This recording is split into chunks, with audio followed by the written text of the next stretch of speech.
Welcome to the Rockabye Revenue Podcast with me, Abby Watson. I'm a mum of 4 and a business strategist, and I train people to become hypnobirthing teachers. In the last decade, I've built a thriving baby business that grew beyond my wildest dreams. This podcast is for you if you run a business or dream of running a business in the birth and baby industry. You want to change lives whilst making more money. I'm talking about creating sustainable income whilst being present for the people that matter most. I believe for our baby businesses to have the impact we desire, we must be rewarded. On this podcast, expect me to share actionable strategies without the jargon. I've been where you are. I've built a business while raising 4 little ones, and now I'm here to help you turn your passion into profit while creating the life you've always dreamed of. So let's get started. Hello everyone, your ears are not deceiving you. Hi, it's Hannah here from Love Your Birth. Welcome to the Rockabye Revenue Podcast. I have taken over Abby's podcast today because I am going to ask her some really juicy questions all about being a hypnobirthing teacher and also about training people to become hypnobirthing teachers as well. So morning, Abby. Morning. This is different. I know. It is, isn't it? I know. So thank you for asking me to come on. I'm really excited. Oh, it's good to have you here. And thank you, those people in our community that submitted questions. We wanted some real juicy ones, not just your normal how to get more clients. We wanted the questions that people often daren't ask. Yeah. So that's what we're here to answer today. I'm a bit scared because this is totally unprepared because it was actually my birthday yesterday, so I would have liked to feel more prepared for this, but I'm definitely not. That's a good thing. It's a good thing. It's Hopefully. off the cuff, but who knows what you're going to say? Yeah, who knows? It might be a disaster, but it might. Hopefully not. So let's get started then. I'm going to ask you some of the questions that people have sent in, and yeah, I'm looking forward to hear what you're saying. So question 1, what's the most common things people say to you that make you roll your eyes, but you still answer really politely? Oh my gosh. Right. Well, as a hypnobirthing teacher, so thinking back to my business teaching hypnobirthing, and maybe you'll have something to say on this, Hannah, as well. I think a common question, not specifically a question, but something a lot of people will say are things like, my birth partner isn't keen on me having a home birth. What can I say? Or, how do I deal with the fact that I'm going to have a third person there, my mother-in-law, and you can read between the lines that they don't want them there, you know? Yeah. And you answer really politely, but inside you're thinking, blimmin' hell, it's your birth, it's your choice. So definitely that whole thing of, my birth partner isn't keen on me having a water birth. What can I show him? And you're thinking, blimmin' hell, you shouldn't have to prove, to him how great the thing is that you want. Like, it's your birth, you should just be able to do it. But of course, I've not gone in and said that because I don't want them to think that I'm this kind of person who's going to bulldoze in and is not respectful of their relationship, basically. I don't know if you've had anything like that, Hannah. Oh, yeah, definitely.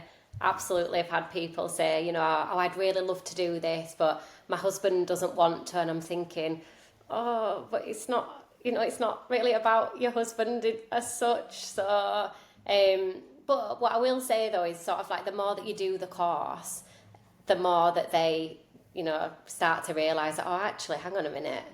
Yeah. It is my decision and it is about me. Yes, so true, so Yeah. true. So the But if you content of went in and said, "Oi, it's your choice, not yeah, his," it just would not go down well. no, However, like you say, the duration of the course and they're kind of seeing that, oh, actually, yeah, my birth's really important and how I feel about it is so important. That gives them the confidence to feel that way, to feel yeah. empowered, to put their views as like absolute top of the list. Yeah, and birth partners often come around with the content of the course as well, and they think, oh, actually, hang on, it's not about me either. So yeah, that's a good thing. But inside, you're just like, like, Yeah, just say it's not absolutely. about you. But you can't go in with that because you don't want to put that divide between you and them initially.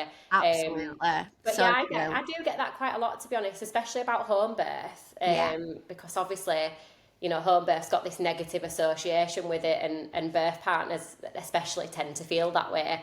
But yeah, the more you do the course, the more they both sort of like get a little light bulb moment, don't they? So absolutely. I yeah, tell you another thing that makes me roll my eyes that people say, and this is more of a business related one, when people ask me, "Oh, how's your little business going?" yeah, definitely had that before. Yeah, How's your little business going? And you feel like saying, it's not a blooming little business, and how insulting. And interestingly, do people say that to my husband about his business? yeah, They might say, "Oh, how's business?" But they yeah, certainly don't say, "How's your little business going?" yeah. And it totally like undermines anything that we're doing, you know? I have learned that it's not worth having that argument, and that actually, with people like that, it's best to just say, "Oh, it's going great, thanks." Yeah. Somebody once told me it were a hobby. There was like, "How's your hobby going?" Really? I was like, "Oh no, it's Oh not. my gosh. It's not a hobby." I mean, I do love it. Like I do love it. I feel like it is like a hobby because I enjoy it so much. But yeah, it's my business. Yeah, absolutely. I mean, on that note, I remember when Betsy went to school, so that meant that all four of my kids would be in school. Yeah. So many people said to me, "How are you going to fill your time?" And I thought, if I had a regular job, would people be asking that question?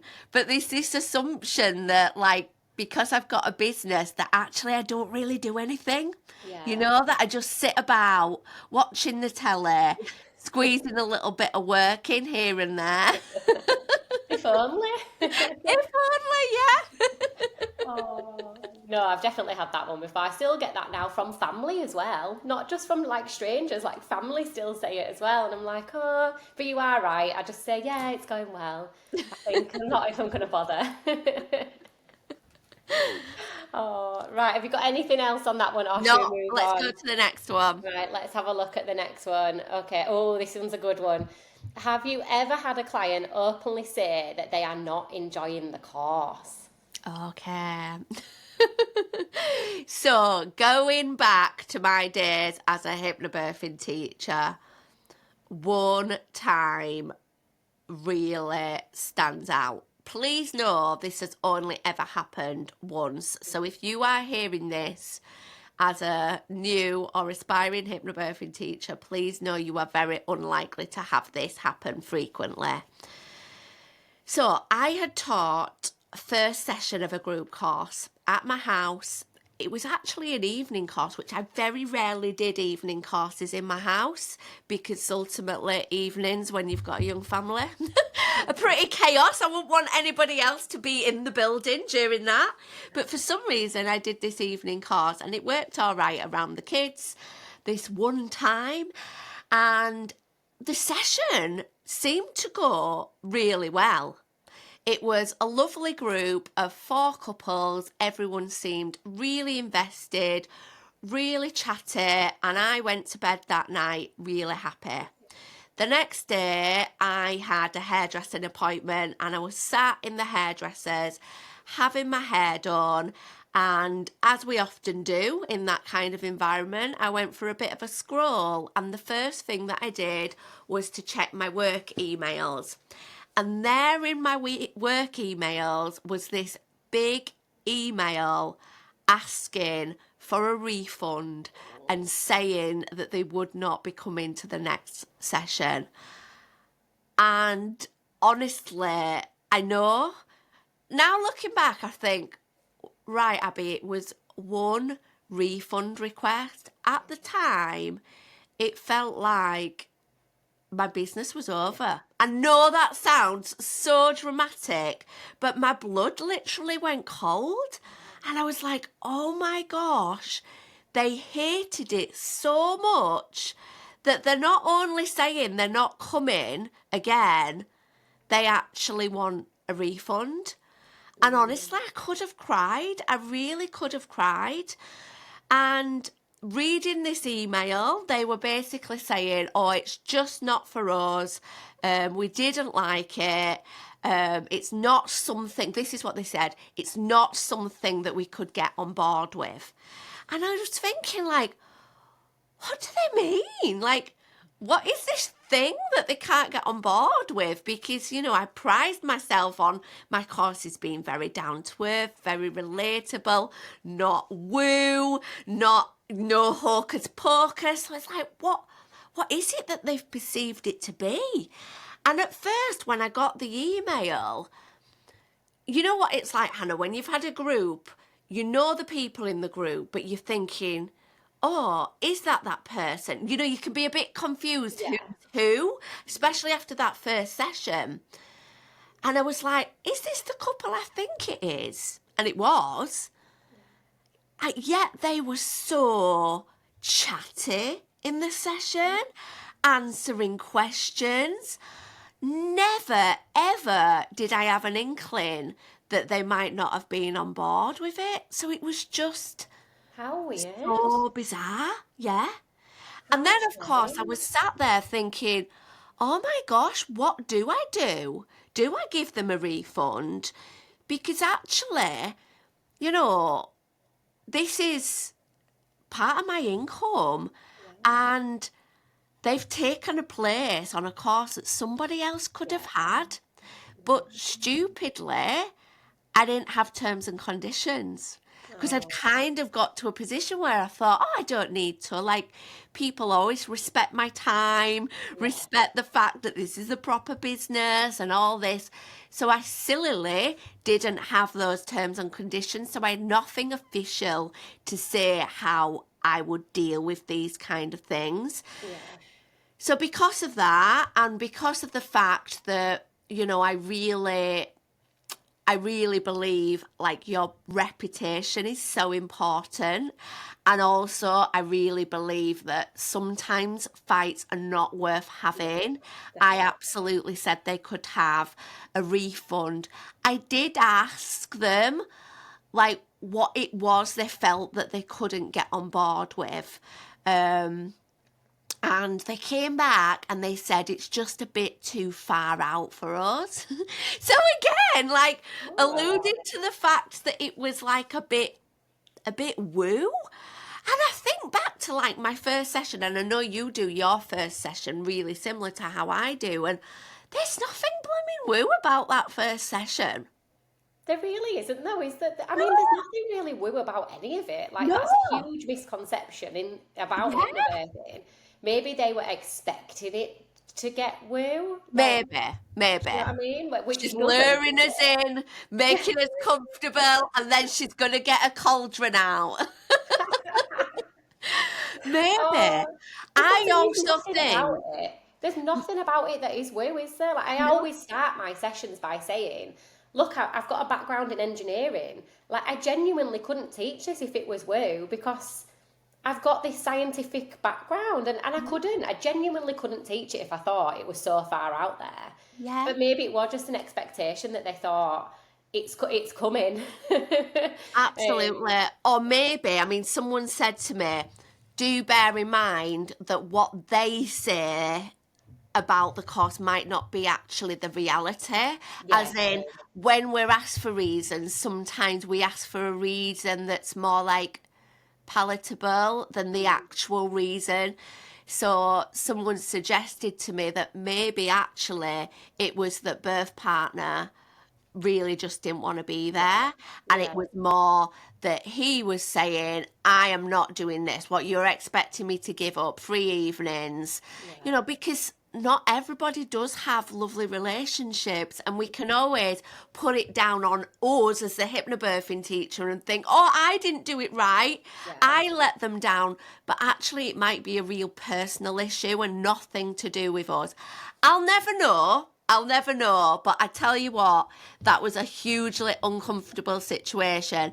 And at the time, I made it mean so much more than it should have. I definitely let it impact how I felt about the quality of the services that I ran. And how silly, when at that point in my business, I'd probably taught 300 clients, and it was 1 out of 300, like, the statistics, like the percentage is tiny, yet I made it mean so much, because isn't it easy to let negative comments overtake all the positive?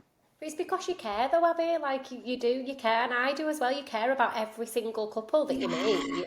And it does feel, I mean, I've never had that before, but I've had situations before where I've thought, oh my God, like this is just horrendous, and in the grand scheme of thing, it isn't, is it? It's absolutely fine, but you do genuinely care, and that's us little business owners, our little businesses. Because it is only us there. We do want to do a really, really good job. So I don't think it's a negative thing that you felt that way. But obviously just not making sure it impacts you for forever. But it sounded like you dealt with it really well though. And in the grand scheme of things, it blooming did me a favour, because, of course, the next thing that I did was create terms and conditions that I made sure that people received when they booked. If I hadn't have had that experience, I probably never would, because, confession, I hate having to do admin-y crappy things like that, so it's so easy to avoid those kind of like boring tasks. And it made me do it, which really helped when my business became even bigger. And certainly when I became a training business, it made sure that was one of the first things that I did. I took that kind of stuff a lot more seriously. Everything's a learning curve, isn't it? Even the things that feel so awful and so huge and so disheartening, like you do learn from everything. I've definitely had situations like that before as well. So yeah, definitely. And and if you're listening to this and you've ever had a tricky experience similar to that, it's hearing me when I say, like, with time it won't feel that icky, and it's hearing me when I say, like, that is a tiny amount of feedback compared to all the other feedback you've likely received, and it's that matters. Very, very rarely do businesses get 0 complaints, and we must normalise that and not make it mean something terrible about us if we do get the odd thing that says, it wasn't what I thought it was, Isn't it weird how I do this thing where I'll go straight to, I'll just quit my business. I literally go from having loads and loads of positive, lovely reviews, and then I might hear one tiny thing about, I'm just going to give up. I'm over dramatic, me. I catastrophize. I go straight to that. But in any other aspect of life, I don't. So it's a strange thing, isn't it? It's funny, isn't it, that we hold ourselves to such high standards when it comes to our businesses, especially when it's a real passion-led business. And I think that's kind of the downside of a passion-led business, because let's face it, if we were selling mugs, maybe by mugs I mean like cups, if you were listening to this on the audio, like maybe it wouldn't feel as heartbreaking if someone received a mug and wasn't, 100% happy with the mug, but this almost feels like an extension of us, and that's why it can hurt. And I'll openly admit I do take negative feedback personally. I do as well. I do. I'm exactly the same. You feel like it's a bit of an attack on you. Yeah. I think because we provide a service, not a product, essentially, it does feel like it's you, doesn't it? Yeah. I mean, Yeah. I think one thing I will just quickly say for anybody who is a hypnobirthing teacher, like, I find that at the start of courses, I get birth partners who are feeling quite sort of like negative about a course and don't necessarily know why they're here, etc. But by the end of it, you find that they really turn around and come around to the course, and they really benefit from it. So I think that's just something for those who are newer teachers to realise that if you have done that first course and you feel like birth partners aren't fully invested and you think, oh my gosh, I don't know if that went well, like, do give it the time, because honestly, by the end of that third or fourth session, like, they will be transformed. I mean, I've had some really difficult birth partners in the past. So giving it time, and if that couple had given it time, I think they would have come round as well. Like, if they'd come to the second and third course, they would have probably felt that way. You're so right. Like, I mean, gosh, I've had birth partners come to the course that felt like stroppy teenagers sat there, But by that second session, they're saying things like, oh, I've been using these things in my everyday life. And then further down the line, I'm getting clients come to me and they're saying, oh, my friend at work, and it's that guy. It's that skeptical birth partner. My husband. You're like, do I have to be here? I was like, yeah, you do. And now he's like, so-and-so's having a baby at work, and I've told him he needs to do hypnobirthing. And this comes from my husband that I dragged to that hypnobirthing course when I was pregnant. So yeah, what a shame that couple didn't just give it the extra bit of time. I know. It is not. I think it's very, very common for people to feel a bit skeptical to start with, especially birth partners. But yeah. Right, shall we move on to the next one? Yeah, let's have a look. So the next question is, what's something you tell your students to do, but you don't always practice yourself? Oh, am I airing all my dirty laundry here? Well, let's face it, there's probably quite a few things. Because isn't it easy to know what you should do and not do it? So if one of my students, so someone who is in our community training to be a hypnobirthing teacher or has trained, asks me some advice, I can give them that advice with absolute certainty that I know it's going to make a difference. I can say the same thing to myself and poo-poo that and not bother doing it. Like, we're not good at taking on our own advice, are we? So, I mean, things that come to mind is I really know that getting in front of potential clients and talking, so it might be talking on Instagram stories, for example, is going to make such a difference to those people watching who are thinking, oh, am I going to take a course?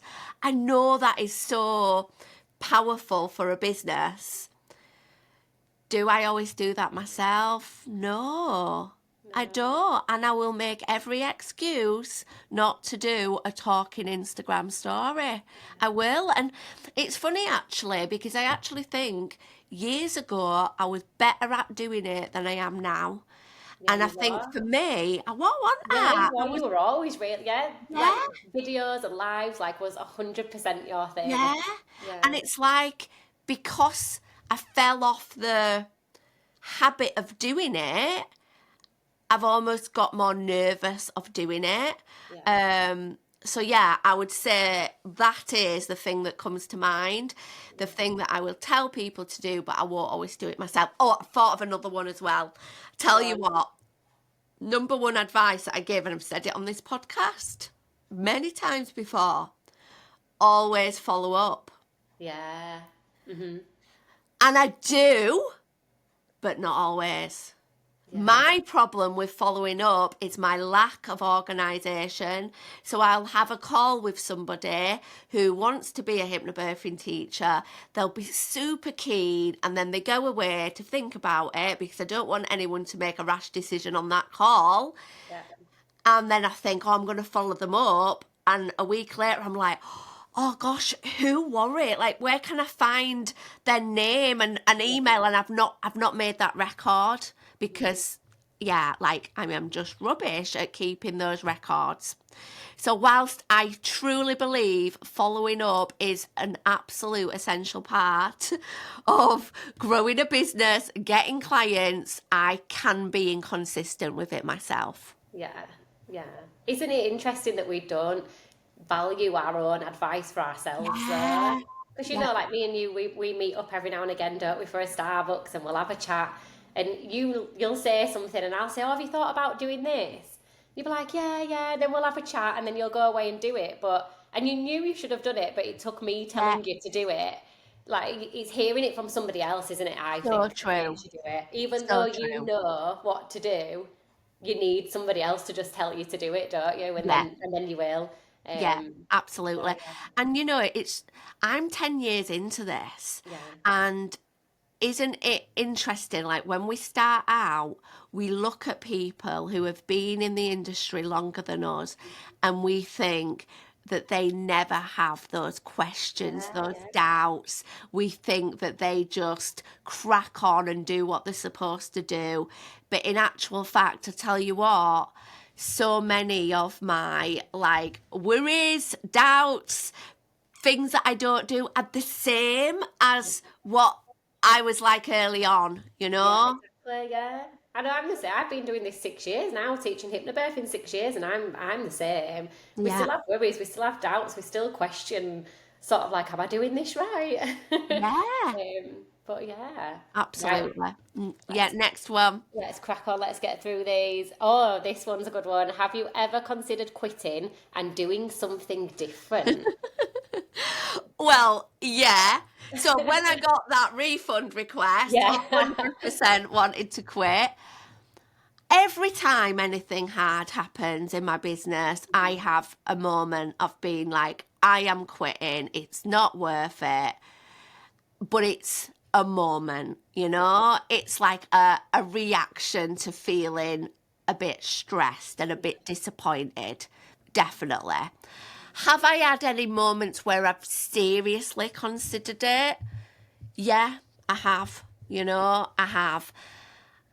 I'll tell you when I had it. A couple of years ago, when, and I'll probably do a full episode on this when I build up the courage, but you'll know what I'm talking about, Hannah, where I had that awful experience where my former antenatal teacher, who now is a business coach, basically publicly slated my business online, and it was absolutely horrific, like the impact that had on me. And I really wanted to quit because I felt like in that moment, because this was just one person, but of course it encouraged other people to comment and things like that that didn't even know it was about me. It made me feel like this industry was full of really horrible people.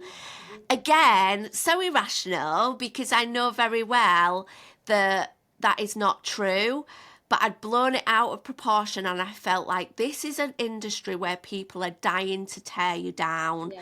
It's an industry where people are so wanting to call out everybody else. It's not a kind industry. I don't want to be in it. And then I looked at other industries that, of course, I'm only seeing from the outside and thinking, oh, maybe it'd be a lot easier if I came out of the birth and baby industry and went into coaching, for example, and coached, you know, all sorts of businesses, because I'm looking at that industry from the outside thinking, oh, they don't have problems like that, you know? So, yeah, I'll probably come and do a proper episode about that experience, because it was nearly 2 years ago, and I am definitely able to talk about it now. It really hit me hard, and yeah, yeah, it definitely made me want to quit. Yeah. But interesting though that like it happened 2 years ago and it were awful, Abby. I were there with you with the situation, but like it built resilience, don't you think? Like you became more 100%. resilient after that moment. And whilst Yeah. you might have wanted to quit, instead of quitting, you was like, no, I'm going to keep going. And like you've become a better person, almost somebody who can almost shrug stuff off now if it happens again. And it was from that moment. Definitely. So yeah, well, we're all pleased that you haven't quit. So we're all pleased that you're still here and you're still going. But I reckon anybody in any industry, whether they're employed or self-employed, has moments of wanting to quit that job that they're in. Yeah. Oh my God. When I was a teacher, it was Well, yeah, it was exactly. weekly, daily, It was frequently I'd have a bad class and I'd be like, I'm quitting. These lot don't respect me. No one likes Ari, all this was so frequent. So isn't it interesting? It's much rarer when you are self-employed having those moments of wanting to quit, but it feels almost more intense because, again, going back to what we were saying earlier, it can feel more personal. Yeah, it can. And I guess it feels easier to quit your business, doesn't it? You Yeah. don't have to have your notice in, you don't have to work your 4-month period or whatever. Like it just feels easy to say, oh, I'm done and I'll just switch off and that's it. So I guess it does feel like it's just an easier way to go, but actually it's not. And I reckon if you did quit, you'd come back the next week and be like, oh, absolutely. do you know what? Actually, I'm not going to do that. Yeah. And do you know what? It's a break. Maybe you just need a break. That is so true. When you feel like quitting, it doesn't mean you want to quit. It means you need a break. Yeah. And I've seen this before. I've seen people in the industry go away, quit, even sell their brands, and then a year later come back because they've missed it so much and that passion doesn't go away. And after that break, they feel so much more energized. So yeah, if anyone's listening that does have moments of feeling like they want to quit, remember you just probably need a break. Yeah. Right, let's move on. What other one? Oh, do you ever get imposter syndrome even after 10 years in the game? Without a doubt, I do. I really do. Massively, and for me, this kind of shows up in networking. I'm not a fan of networking anyway, but even in softer networking, so even in more like, okay, you want to comment on somebody that you could build a relationship stuff. I've worked with numerous mentors that have said, there's so many people that, you could get to know in the industry. And immediately I think, oh my God, no. Yeah. No, like, I'm not a proper business owner like them, and I'll almost like play my business down. I've also had it when I've been in like business groups. So for example, probably about 3 times in my time as a business owner, I've been in what's known as a mastermind. So that's where you work with a coach, but instead of it being one-on-one, there's maybe about 6 of you, and you kind of have group calls together. There might be an in-person day, there might be all sorts of things like that. Okay, so I've done that a few times, and honestly, Hannah, I hate it. I hate it so much because I am feeling like the odd one out. And do you know what's so ridiculous about it? Maybe I need therapy, who knows? But what is so ridiculous about it, it's often, and I'm not saying this to blow my own trumpet, but often in that room, I'm the person with the most successful business, that I'm earning the most. I know that isn't always the sign of success, is it? But I'm the person that, has this really established business, yet I'm the person in the room that is thinking, I should not be here. So I really do struggle with imposter syndrome. And, when I'm working with my hypnobirthing teachers and they talk about imposter syndrome, I get it so much. It's such a real thing. Now, it's really different from that feeling that you get at the start. You know, when you start a business and you're like, oh, I'm unsure.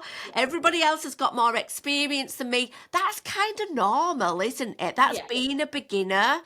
But I definitely know what I experience is imposter syndrome because I'm like that 10 years in, you know? Yeah. But I think it's also really close to comparison as well, though, isn't it? Like you're comparing yourself to other people, and that can either spur you on and think, oh, do you know what? So-and-so is doing this and they're doing it really well. So, you know, like that's really going to spur me on. Or it can really make you feel like self-doubt and think, oh, I'm not doing that and I'm not doing well. Yeah. I have moments like that all the time, but I really try and just use it to, you know, if I see another hypnobirthing teacher who's doing amazing, like previous I would have been like, oh yeah, I'm gonna quit, like I'm just not doing as good as that. Yeah. Whereas now I'm like, well, if they can do it, like then like yay for them. Genuinely, I'm really happy for them and their business. So like, what can I do in my business then to make me better? And I think it proves it's possible, doesn't it? When you see exactly. someone do wonderful things, it proves it's possible, and that's the mindset shift we need, you know? Exactly. I don't think anybody in any business does not get imposter syndrome. Surely. Yeah, Surely not. surely. Well, At times. yeah. Okay, we've got 5 minutes left. Okay. So shall we go for why do you love your job so much? Okay. That's a nice one. It's a really nice one. Oh my gosh. I could talk about this for a long time.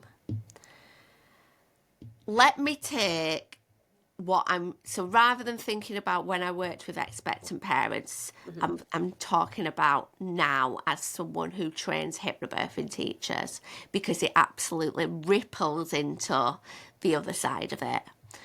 So why I love my job so much? Well, I think it'd be easy to say, oh, well, I love seeing other business owners. Well, I love seeing other people create and launch a great business. It'd be so easy to say that, and I do love that, yeah. But I tell you what I love more than anything. I love when I see that person who first has a call with me saying, oh, I'm thinking of becoming a hypnobirthing teacher, but I'm not sure if I'd be able to do it. I'm not sure whether I'm right for this. I've never run a business. And they're talking a little bit about their life and how maybe they've been lacking confidence recently because their life's changed. Maybe they've had a baby. Maybe they've quit their 9 to 5 already and they're feeling like a bit of a loss of sense of identity. And then when I look at them in a year's time, and not only have they built this business, but actually how they feel about themselves, how confident they come across, that's just amazing. That is like magic. And then the ripple of that, you know, because so many of people that come and join Love Your Birth are often mothers, you know, and the thing that I have learned so much about kids is they don't do what we say, they do what we do. And I look at those women doing incredible things that they have built them blooming selves, they've built their businesses themselves, and I think, oh my gosh, you are demonstrating that to your children. That is the norm for them, that if you are passionate about something, you can take it and make it something magical. That is amazing, and that's why I love it so much. Oh, I love that. I love that. And we do see such transformations in people, don't we, at Love Your Birth? You can see it, and you can see, like, just the growth in them. Like, so not even, like, just getting rid of the business side of things, just like the growth in them as people and what it means to them to have a passion and something for themselves as well, especially after, you know, if people have just become new mums, like just having something for them like it means so much to them, doesn't it? And it's really lovely to see. It is, definitely. Absolutely. And, you know, along the journey of being a business owner, you have so many different experiences that, like we said earlier, build that resilience. You know, like, I honestly believe that if I hadn't have done this 10 years ago, I would have been a completely different person. Like, I think about my situation with my children, that, you know, my children have recently been diagnosed autistic and one of them ADHD as well. And it's coming with a lot of advocating for them in the education system. And that takes a lot of guts. And I am so grateful that I have that ability to really like make informed decisions and really like put myself forward in a way that I don't think I'd have been able to before. And that's because of this incredible journey of building my own business and working with so many different types of people. Oh, absolutely. I mean, I think about who I am today and compare that to who I was working in the engineering job that I hated, and I'm 100% a different person for the better. 100%. Like, you know, even like mentally and mindset wise, like it is like having your own business and doing something for yourself, just it changes who you are. Does. And the hypnobirthing techniques as well. Let's not forget Absolutely. about how incredible they are. Like the techniques that we learn on hypnobirthing courses that you take with you for life and use in every single day. So Absolutely. Oh, what a lovely end point. yeah, I mean, there were a few other questions, but let's save them for another day. But thank you to everybody who sent them in. I think there were some really good ones there, ones that you wouldn't necessarily answer unless somebody asked you them. And do you know what? I'd love people to come over and give me some feedback on this episode, because it was a different format. You know, did they like it? Would they like to see more of these kind of episodes? Because it's always good, and that's the downside of a podcast. We don't see you listening and see your reactions. So honestly, like messages where people share like what they found useful or how they found it means so much, because we don't always get that feedback otherwise. Yeah. Well, maybe I'll be back if they've enjoyed it. Hopefully, Hannah. They might be like, oh no, we can't listen to that girl. Her Yorkshire accent's too strong. 2 Yorkshire accents in one is too much. And then I'll be like, I'm quitting. I'm done. Oh, well, thanks so much for being here, Hannah. Oh, no worries. It's been lovely. I've enjoyed it. Oh, thanks so much. And thank you all for listening. And I shall see you next time. Bye. Bye. See you later. Bye. Thank you for listening to Rockabye Revenue. I hope this episode has left you with some fresh ideas and bundles of motivation. If you enjoyed this episode, do make sure you click subscribe so you never miss an installment. And if you found this episode useful, I'd love you forever if you leave a 5-star review, helping this podcast reach the ears of more of the helpers in this world. And remember, keep changing lives. See you next time.